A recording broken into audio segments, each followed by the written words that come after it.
Happy Friday. We are in the home stretch of 2020, people. We've got good things happening. I know. I hope you all have safe and hand washing experiences over the holidays. For those of you that are in California, yeah, it's going to be an interesting one. Exciting. But this is why I am super excited to be talking about Plan Bs and how do you start thinking about things, because it's the new year and I tend to be not so much a resolution kind of gal, but I do think it is an opportunity for us to be introspective and start thinking about things. And in looking at a lot of your responses to the survey that went out, lots of you are like, I think it's time for a pivot, which means you are already in a bit of the Plan B mindset. So what do I mean by Plan B, and why did I come up with this? Or at least I didn't actually come up with the idea at all. I think lots of people did. But why do I think about this? And I want to go back in time to, gosh, it had to have been about 2012. And at that time, I was a pretty fancy executive at this up and coming startup called Pandora. Some of you guys have heard about that. We were going through a complete hockey stick moment as a company. Like, we were growing so fast. I think my team alone was onboarding probably about 50 people a month. It was bananas. And it was super exciting. And I was working on all sorts of awesome projects and had an amazing team, and all of the, am I confident in the value that I am bringing to the organization? And am I excited and curious about what it is I'm doing? Got gold stars across the board.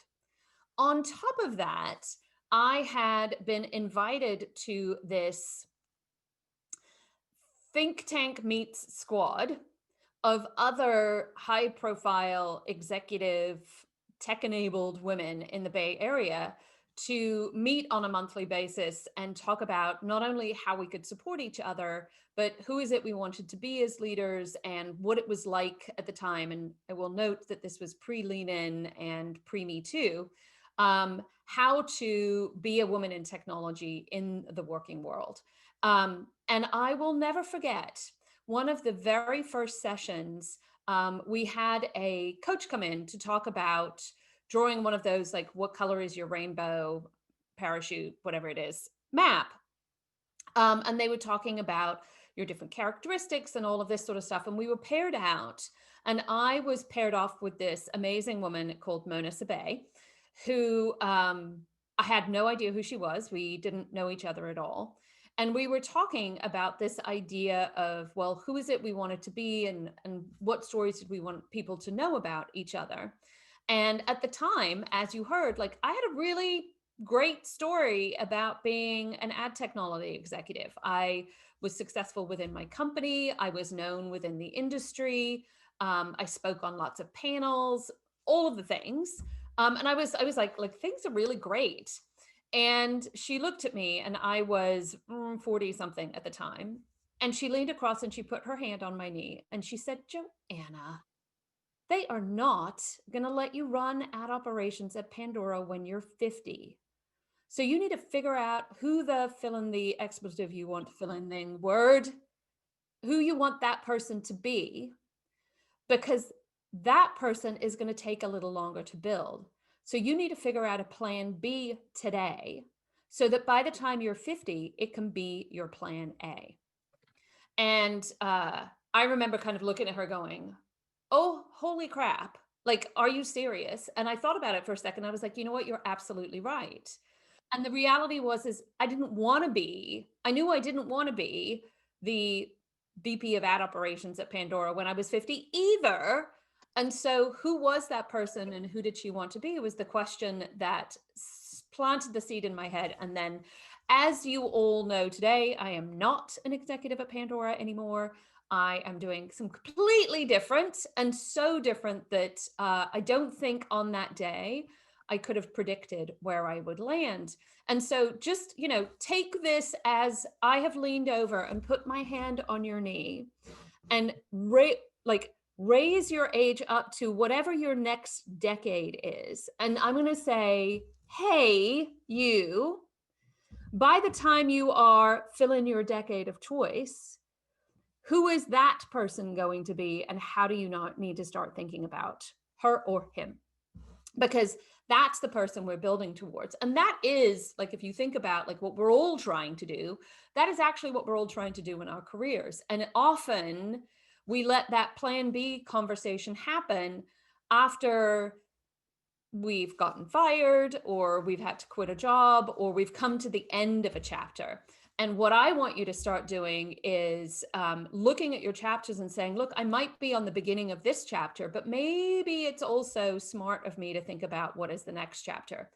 This also applies if you have a job where you're like, I still have plans to be the future me, to have a new version of me within your organization. I was having an amazing conversation with an executive at Salesforce the other day. And she, since the last time we had conversation, which was about a year and a half ago, managed to A, come up with a genius idea, B, sell the genius idea through her organization, and then C, end up with an entirely new team that did not exist before, doing an entirely new area of work. And the conversation we had is that she was being known as this person who built this thing. And I said, fantastic, it's all good. Okay, so who is the next phase of you?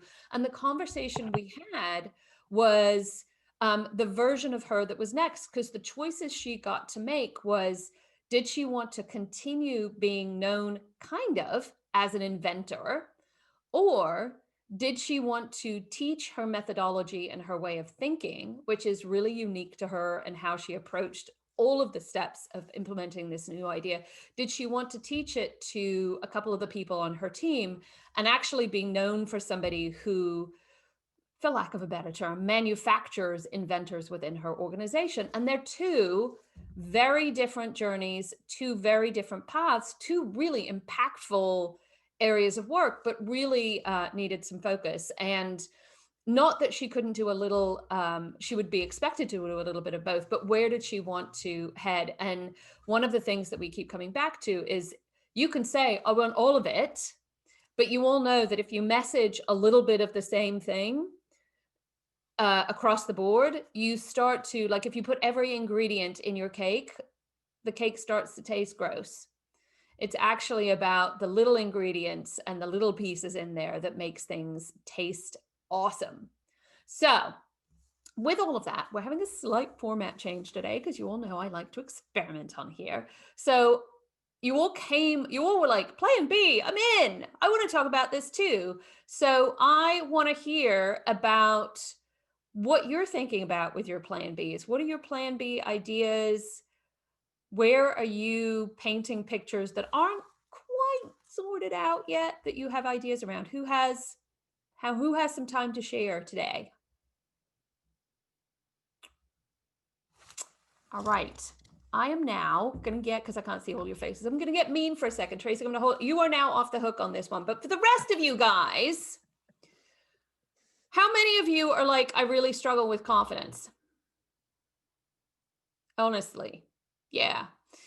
Number one way to get more confident in talking about yourself to perfect strangers, aka potential bosses, etc., is to practice doing it. You have just been given the opportunity to practice in an environment where it's safe and you're not getting judged, and you know that I'm all about amplifying and making positive situations if you have not been before. So if you are new to the show, I am about action and a bit of a swift kick in the ass, not so much about hugs, because you are here to change. So when somebody gives you the opportunity to step forward and change, take the opportunity.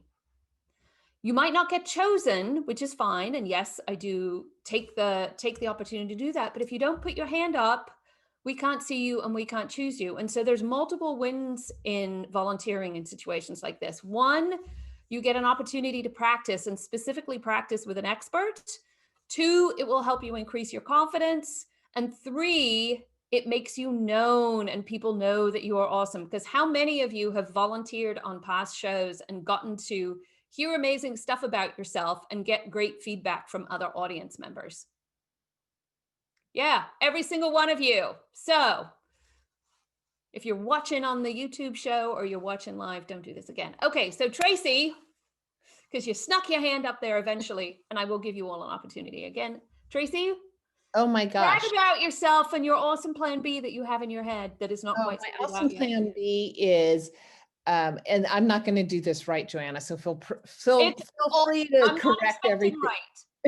Not expecting right. My plan B surprisingly came to a light bulb in my head a few weeks ago about consulting.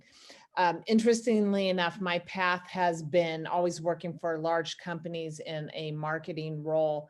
And because my job was eliminated, all of a sudden I thought, hey, I can consult. I could do this. I could do something differently. So that's about as far as I've gotten in talking to former colleagues and friends, people I know who have their own consulting business right now. And that's my, as far as I've gotten. That's the maybe. Okay. Does anybody, maybe I should call it a maybe. Does anybody else have a maybe that they want to share? Kumar, I see you down there putting your hand up. What have you got to share? And then Heather, we're going to come to you. Kumar, am I saying your name correctly?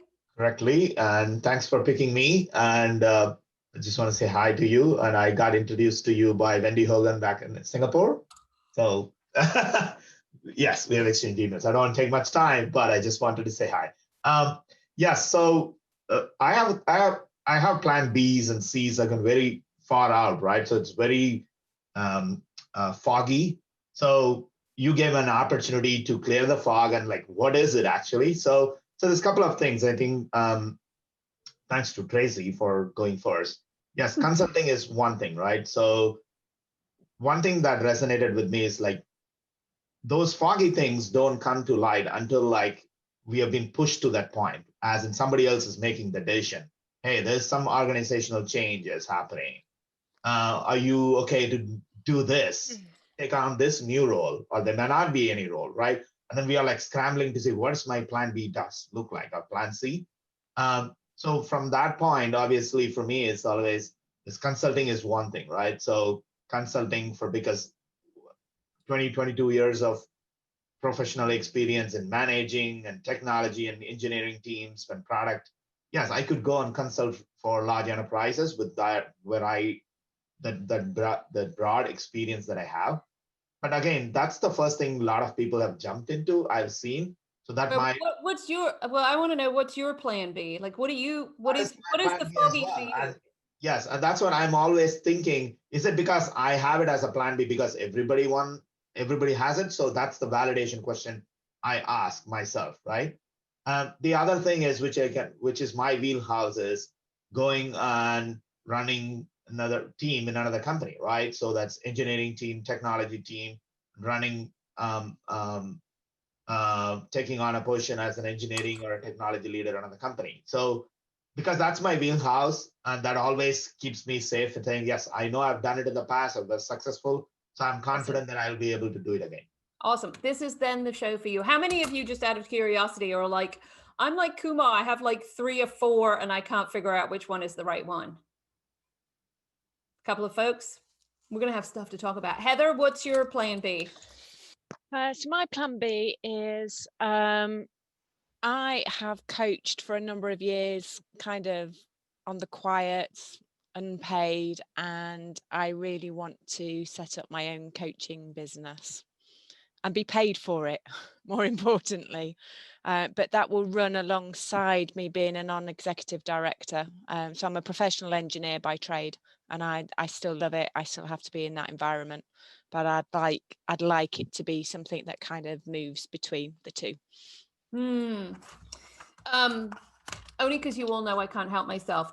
And I'm seed planting this with all 3 of you. because I think this statement is actually an idea for you both. So I have a couple of philosophies. One, we are rapidly heading towards a world where we all are the CEO and founder of You Inc., whatever You Inc. might be. And with that, having value strategies, one of them being revenue, the other one being family, health, whatever the other things in your life that include, but having strategies that actually potentially diversify your revenue, allow you to have more than one job is happening. There is not a 20-year-old I have met recently who doesn't have at least 3 or 4 side hustles. And if you spend any time on TikTok, I say enter that world with care, because good Lord, it can be a rabbit hole that can suck you in very quickly. It's quite addictive. You will see that this is part of the normal state. I absolutely believe when you think about the gig economy, you think about the rise of consulting, you think about the lesson we have learned in 2020 is that nobody's job is guaranteed. People pay attention to this stuff and it is going to happen. And I believe we are heading in that direction, which is why I do this work, because I'm like, well, if you are the CEO and founder of You Inc., well, then you need to understand what the product is that you are selling, how to sell it, how to price it, how to market it, how to deliver on all of the elements and all of the things in between. Like, you are the product in this scenario. And with that, I also sit here and for each of you say, like, can you, like, we've also been told this story about how you can only be one thing. You can only have one job. Rubbish. You can absolutely have many, many more than one job. Lots of people do. Even if it's just with a hobby and opening an Etsy store. It's all good, whatever your thing is. And so that you can be more than one thing. I also really challenge you within the area of what it is you're interested in is doing what I call label analysis. So it's kind of like competitive analysis, but then what are the different types of me? So Tracy, as an example, when anybody says consulting to me, I sit here and go, well, is it kind of a McKinsey type consultant, or is it a fractional consultant? Or is it a strategy only consultant? And really understanding, like, what is the nuance to what it is, who it is you are and what you're all about. Hands up for those of you that were like, what the heck is a fractional anything? Yeah. New word for everybody, because I learned about this a couple of months ago and I was like, this is super interesting. There is a new breed of executive that is coming on the radar of small to medium-sized companies. And this could be also startups. And it is the understandings of founders and entrepreneurs that sometimes they need expertise, but expertise who's also willing to get their hands dirty and actually do the work. So instead of coming in and going, here's all the things that I think you should do, and then putting a beautiful plan together, AKA kind of the McKinsey style, and then stepping out, they then have a consulting arm that comes in and does the work for them and charges a lot of money there too. But or there's what they call a fractional COO, CMO, whatever, where they may get full-time, they may get 20 hours a week, but they get a portion of your time, understanding that you're fractional in other places. And your job is to help them in the build phase until they get to a size where they actually need a full-time person.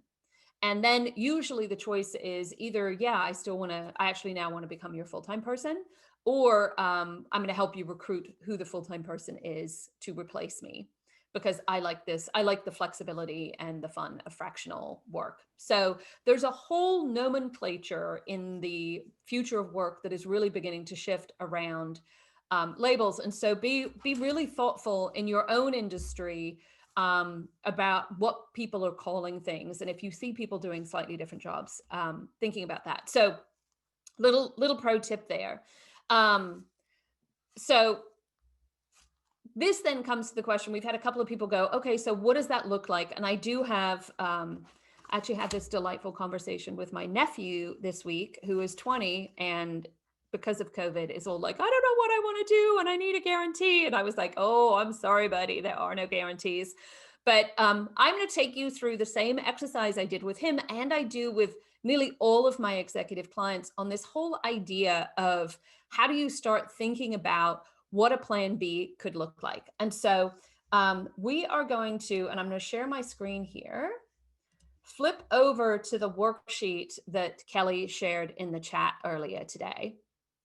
And for those of you, it is read only. So because it's a Google Sheet, you can go ahead and just do a file. I will show you. File, make a copy, and it'll make a copy for you on your own Google Drive that will make it completely editable. But let me talk you through this very non-sexy looking spreadsheet and why it's important.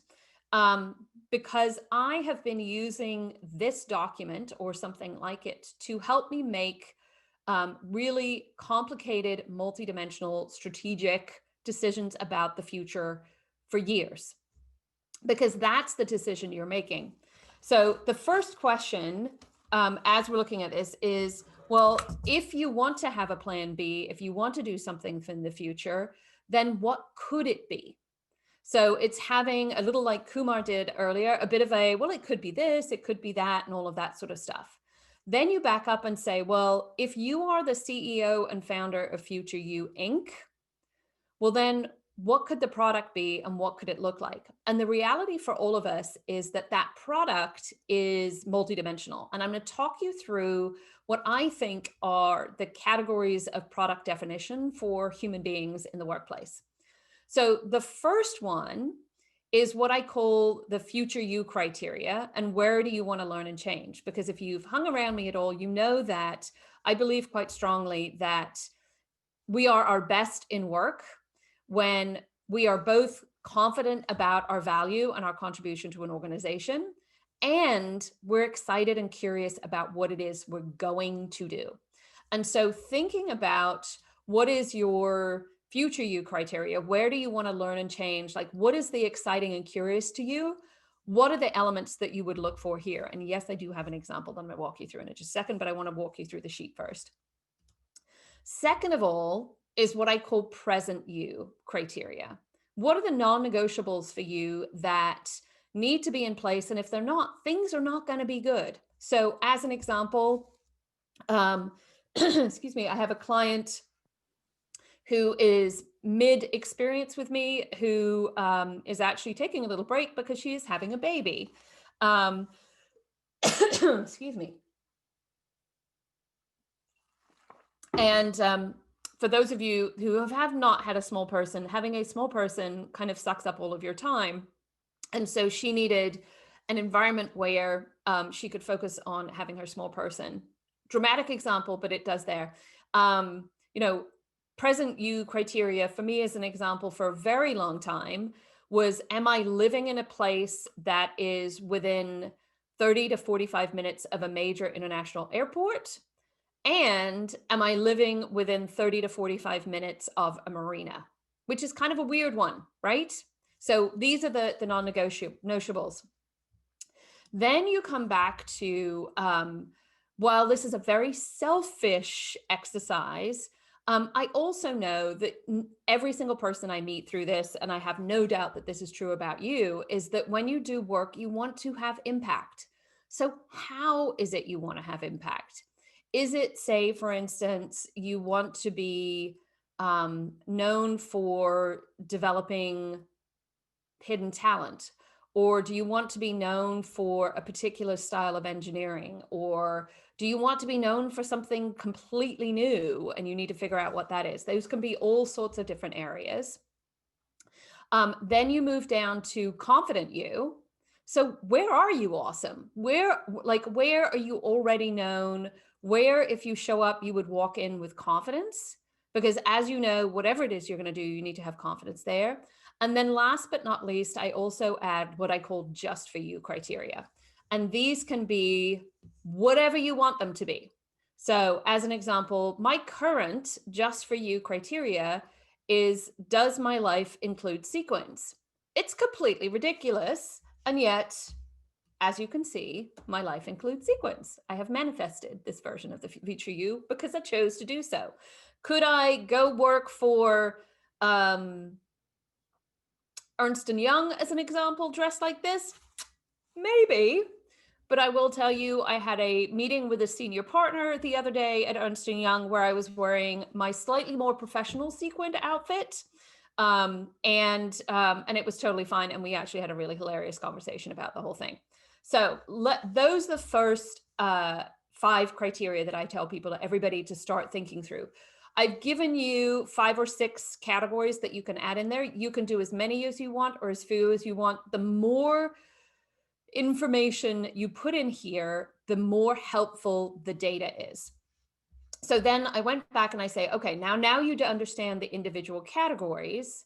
How do you start filling this in? So you can see, I actually this morning said, oh, I should do this for myself and help me make some decisions about where could Joanna, the Amplify Lab, the team, and what have you go as we start heading towards 2021. We've actually made some decisions, but it was just a good head check. So you will see that across the top here in this line number 3, I've got column current state. I've got current opportunity B, which is this thing I call micro products. And then opportunity C is author. Because in my world, creating both of those things in the future is going to be next to impossible. I don't actually have all the time in the day. So I'm now ignoring what my potential futures could be. These could be, here, go get a real job back in ad tech. This has always been my fail-safe backup plan. I think I've missed the boat there, however. So then I came back and I said, okay, I'm going to ignore all the things I want and start to be selfish for me. And so I have always had a dream about writing a book. So I'm putting it on there. I'm also super curious in how to write a book and the whole publishing process. Yes, Kelly, do we have a technical problem? No, I was just wondering, could you please make the font a little bit bigger? Some folks are having a hard time seeing it. Yes. Thank you much. Go to, oh, don't do that. 100%. We'll go to 150. There we go. Excellent feedback. Okay. So you can see I've always been interested about what is the process to write a book and to have written a book. Plus, I am currently very curious about the whole product development lifecycle and what do I need to learn about it, et cetera, et cetera. And as you can see, I'm not going to go through all of them, but I've put a whole bunch of criteria from hit my 2021 revenue goals to I will have sequins. I now have backup dancers on my Just For You plan. There are no rules. This is your path. I then came back, and this is where the math starts to get important. And I said, okay, so I want to write a book. I also want to do this product development thing I'm talking about. But really, selfishly, how important on a 1 to 10 scale are they to me? The book thing is important, but is it as important as product development? No, not so much. So write a book is a 4, product development, I really, really am curious about this. Surprisingly, you will see I put an 8 in hitting revenue goals for 2021. It's an important driver, but it is as important as some of the other areas, maybe not so much. And so I've gone through and done weighting on all of these. So really almost, and it's not stack ranking, it's actually saying what is most important. The only way you can not help this for you is putting 10s across the board on this, because if you're putting 10s across the board, you're kind of lying to yourself. Then I come in and I say, okay, in my current state, if I continue doing what it is I am doing today, how would I score the probability of this happening? So not if I didn't change anything. And the whole idea of this current state is actually to give yourself a benchmark of where you are and what it is you're doing. So in my write a book, I think there is absolutely 0 opportunity for me to be able to do this. And in product development, we're actually kind of there. So I'll give myself a 75. Revenue goals, I'm giving myself a 75 here. Scale my impact, I've done terribly here. Long story short. Make it easier to play. Actually, would do not so badly here. I'm being a bit brutal with so I'm just going to do those as examples. I'm going to use these same categories just so you can see how the math works out. So micro products, I have sticky notes on my whiteboard. I actually think I will start the process of writing a book if I do the micro product thing. This will be 100% likely. Revenue goals, I think, is probably at 85%. Scale to impact, this does a really good job here. And make it easy to play, I think is 100% here. Author, write a book, well, one would hope that that will be a yes. Product development, I'm actually going to flip those around. Revenue goals, I think this lowers my probability. Scale to impact, I think this has a different impact. Make it easier for people to play. I actually think it does a really great job there because I'll have a book that people can understand. Why are these mathematical numbers important? Because if I go down the bottom here, what are these three numbers telling me? With absolute, like when I look at the, should I become an author versus should I focus on micro products, as a binary decision, I was up until about 20 seconds ago, actually kind of torn. Okay, so you are all my fairy godmother. Somebody shout out, what do you think I should do? Micro products. Duh, right? Here's the funny thing. I've not had anybody do this exercise and not have an example jump out so clearly that you're like, oh my God, this is the direction. Now, I only did that on a couple of areas, but it's really important. I'm going to share with you, I actually used this exact same spreadsheet when I was trying to decide between 3 potential jobs, including the one I had. At the time, I was at CBS Interactive. I had an awesome boss. I kind of got to do whatever the heck I wanted because I had lots of really great relationships there. I was having fun, but I was a little bit bored and I was out looking, as I know many of you guys are. And I had 3 different companies that I was in conversation with. One was super high profile, super sexy. They had the fancy office, tick, tick, tick, all of that. So it's there. One was with a very early stage startup. I was going to be employee number 9. I was going to get to open the West Coast office. And I will tell you up front, I was so excited for the opportunity to potentially work with the CEO, this woman named Sue Fennessy, who I'm still a super fan of, that I was like, oh my God, I want to work with her so badly. And then I had the opportunity at Pandora, which I will tell you at the time, back in 2010, there wasn't a person who I talked to who went, really, Joanna? What are you doing talking to a music company? Didn't you just see what happened in Napster? They're going to be like underwater in about 10 seconds. The whole royalty thing is terrible. And by the way, there's some real challenges within the revenue operations world that you're going to step into, and it's going to be really hard.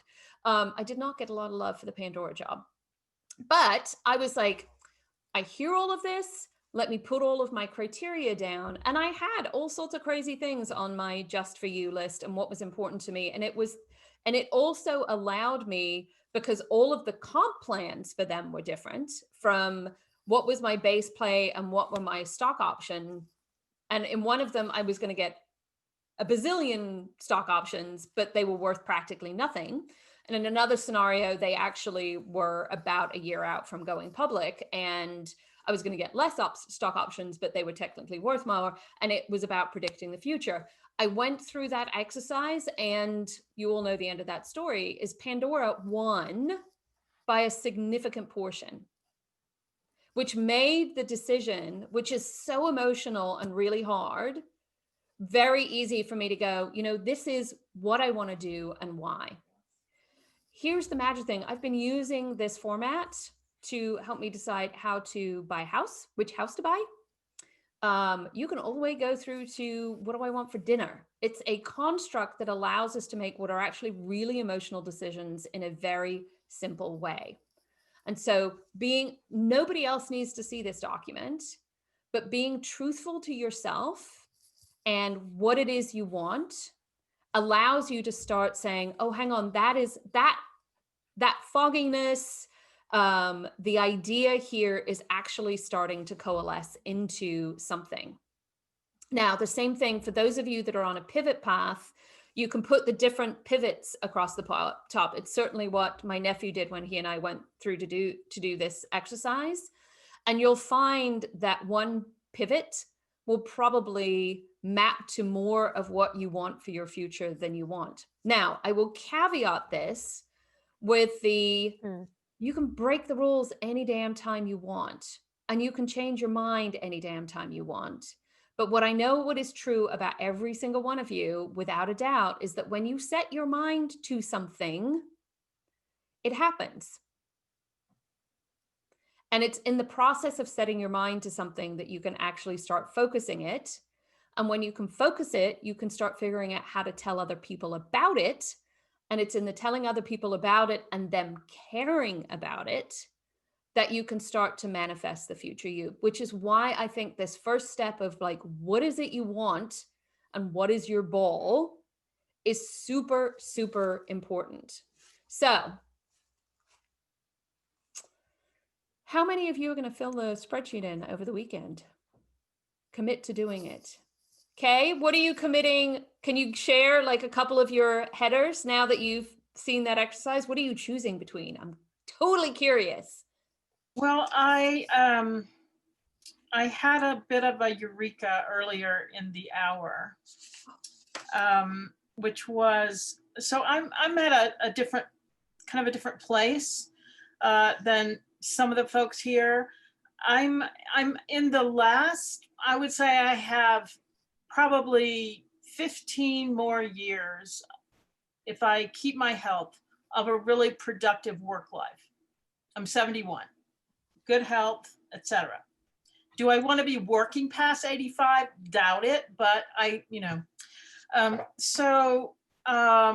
have pivoted in the last 5 years from a kind of amorphous consulting, strategic partner, thought partner, et cetera, previously author, writer, political activist. I've had 9 lives.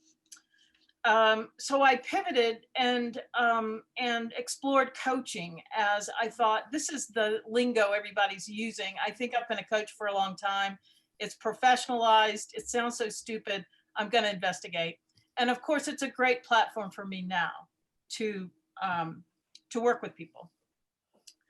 So what my eureka was, I've been thinking, I want to build my practice now. I feel confident as a coach. I know I want to work with mid-career women, et cetera, et cetera.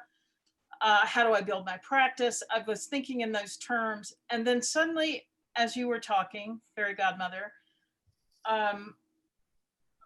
I'm ready to synthesize the different chapters of my work life into this phase. And the tool and the technique and the platform of coaching is perfect because I can work with many different kinds of people if I want to, but I can also find that niche market. But all the other things that I've done, as you know, we say sometimes, everything I've ever done has brought me to this moment. I've danced around this thought of synthesizing because I could feel it happening. But now, I think I can fill in that chart in a really clear way. You know, some of the things are, I'm very, very happy in my marriage. My wife has a very different kind of work in the world, but we're very copacetic. But we don't want to, she used to travel a lot with her work. We don't want to do that anymore. That's kind of a thing, you know, in the non-negotiables. Yeah. But I'm also very concerned about the my country right now. I'm in the US. So we're all awaiting the coup right now. And I wish I were kidding. I hope not. I wish I were kidding. But I also see that I need to put time, I need to budget time for, you know, activism and saving democracy. So there are some ways that I need to apportion these things and the kind of people that I want to work with. I would like to work with women who are going to go into the new administration if we get one as a So coach. you're getting more focused as you're calming down this. Yeah. It's almost like, I like this. So we're gonna have a bit of a fairy godmother moment, because you all know I love to do this, because part of the magic of manifesting is actually teaching other people what it is and helping them understand it. And when I talk about your value language and how do you teach other people, it's about finding language that people can go, oh, I understand what that is, that's also unique enough to you. Without just, you can't just be jazzy language. There has to be obviously something there. But what I heard in listening to you is that you are the modern Renaissance woman, right? Would everybody else go, yeah, That's great. yeah, right? I'll take it. And so, yeah, are you the coach that allows, well, so let me ask the mid-career women on the call, how excited would you be to learn how to become a Renaissance as opposed to an expert in your careers, and how to manage yeah, I see a couple of hands going up. Just a thought in how, yeah. Again, I'm going to come back to what I shouted out at the beginning. It's always a good idea to volunteer, because you never know what's going to happen, because we just did market research on an idea, which is the other thing I want to share with you guys, because I know a lot of you are like, oh, I need my language to talk about who I am and what I'm all about. You do. But if you hang around me at all, you will notice that I am beta testing products all the time to see if they land with people, because if it doesn't matter how genius and brilliant I might think something is, unless I've gone out and tested with my audience and said, do you like it? It doesn't work. It's the same thing. I've been studying stand-up comedy recently. And part of what stand-up comedians like is that the audience doesn't lie, and it's a very individualized conversation in every single conversation. And I think we all have lessons to learn there. Who else put their hand up that they were like, oh, I've got Hey, options? Joanna. Yeah, Monica. I was wondering if I could ask a question. And Sure. that is, I'm sort of having a little trouble differentiating between the first section, which is the future you criteria, and the different opportunities. And it might just be because you happen to have a book in both the horizontal and the vertical Sure. columns. Well, But so what like, should we focus yeah, on? if I was doing this between jobs, I would criteria? have if I was doing it between jobs, I'd have the different jobs across the top and the different criteria for the box. Okay. Different jobs. Mine were, what products am I like going to the build? things that you like to do or want to do. Where am I thank going? you. Like the across the top is, where is it I'm going to invest my time? The down the side is, where is it I like to spend my time, so to speak? And how do I actually evaluate? And it's a very selfish exercise that you then need to pivot and think out. Does that help? Any other questions on using Yes, it does. Thanks. Anybody else feel like sharing their across the tops? I can go. Janet, the floor is yours. Hi. So I'm being made redundant, which I'm quite happy about, because it gives me an opportunity to do something new. Excellent. So I'm kind of exploring what that new is, and whether that's to some extent in terms of bringing in money. I might need a job for now, which is fine. So that's probably part of the equation, but it's how I do that. And I love what you said about the fractional stuff. That kind of hit a bit of a spark, because I like so many different things. I like to learn, I like to investigate, I like to get involved, but then I like to give it to somebody else. So actually that might be something that I want to explore. So I guess along the top,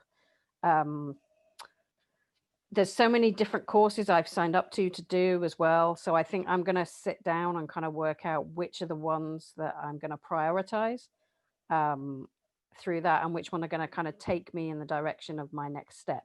Well, that's a fantastic, so which of the individual courses will actually move the bar on future? What a really interesting use case on that one. I am genuinely curious to what you decide to do.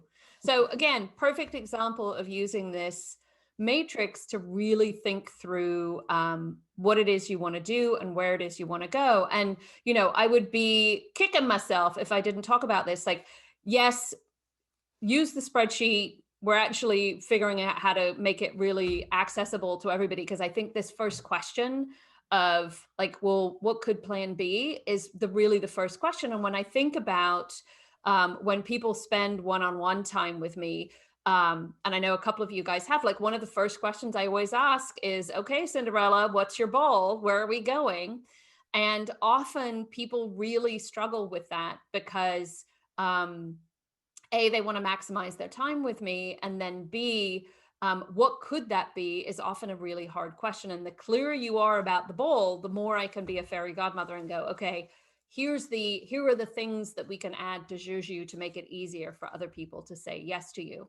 I will also share, so for those of you that have checked it out, the digital value adventure does a similar thing.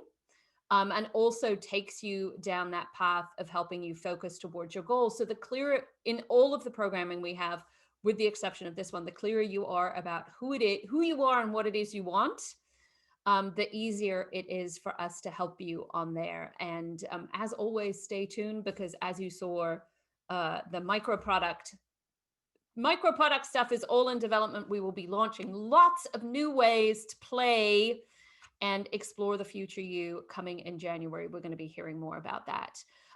So talking about time with me, I think we've got Kylie or Kelly who's spinning the wheel today, because it is prize time. Because for those of you that show up, yes, we changed the rules because we saw that we didn't make any in the spreadsheet. If you show up, we give 1 30-minute consult time with me where we focus on you. And so if you show up, your name is on the wheel. If we spin and you are not here, we'll spin the wheel again. So let's see if we can get somebody. We were lucky last time with all of these names, because we want people to show up.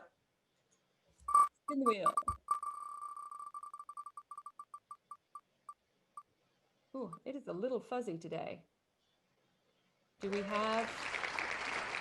It should be. Is Arja here? I don't think so. If you are here, Arja, unmute yourself and scream. Nope, let's roll it again. All right. It's deciding to. Oh.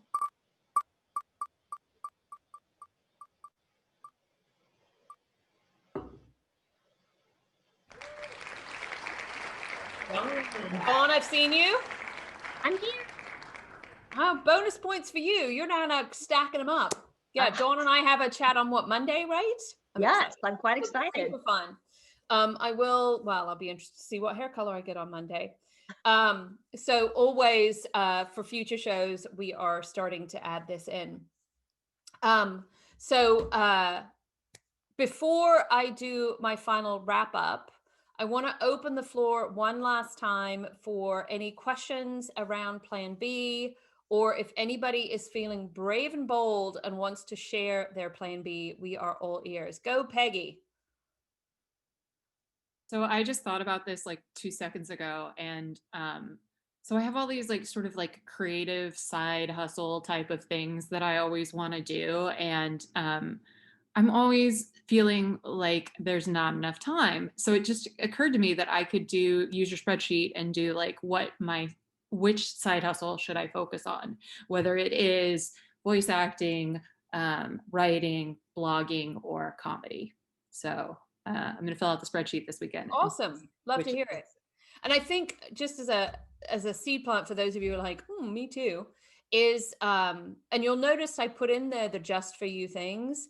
It's just as important for you to invest in the stuff that you just do for fun and don't necessarily make money on, because they're good for the soul, right? They're good for the heart. They're good for who you are and what you're all about. You know, I invest about an hour each day in walking around in the hills behind my house and listening to, currently a lot of fiction, because I'm a little crazy if I do not get that time.